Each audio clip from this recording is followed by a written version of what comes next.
এই লোকটিকে পাসপোর্ট জটিলতার কারণে এয়ারপোর্টের নিরাপত্তা কর্মীরা আটকে দেয়, আর তাকে না নিয়ে উড়া দেয় তার প্লেন। এমন সময় নিরাপত্তা কর্মীরা তাকে বলতে শুরু করলো যে আল্লাহ হয়তো আপনার হজ কবুল করেনি, তাই আপনি এবছর যেতে পারেননি, আগামীতে ইনশাল্লাহ যাবেন। তখন লোকটি ধীর বিশ্বাস নিয়ে বলেন যে আমি নিয়ত করে এসেছি হজে যাব, ইনশাল্লাহ আমি এই প্লেন দিয়ে হজে যাব।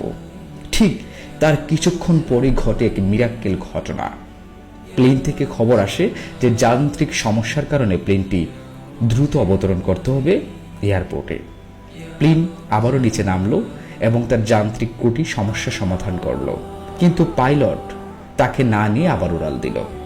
এবারও সেই লোক দৃঢ় বিশ্বাস নিয়ে বসে আছে যে ইনশাল্লাহ আমি হজে যাবই। একই কথা নিরাপত্তা কর্মীরা পুনরায় তাকে বলতে শুরু করলো যে এবারও আপনি যেতে পারছেন না, আল্লাহ আপনার হজ কবুল করেনি। কিন্তু দ্বিতীয়বারের যে মিরাক্কেল ঘটনা ঘটল সেটি আরো রোমাঞ্চকর।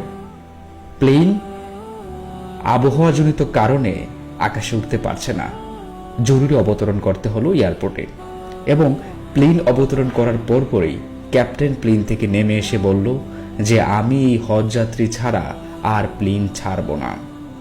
এবং যখনই সে খুশি মনে প্লেনে উঠে তার নির্দিষ্ট ছিটে বসল, আল্লাহর রহমতে সেই প্লেন মক্কার উদ্দেশ্যে রওনা দিল।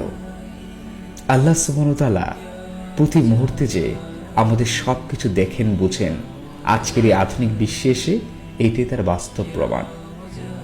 ইসলাম শান্তি, নিয়ামত এবং রবের পর্যবেক্ষণ সবসময় তার বান্দার প্রতি রয়েছে। আল্লাহ আমাদের সবাইকে হজ পালনের জন্য কবুল করুক, আমিন।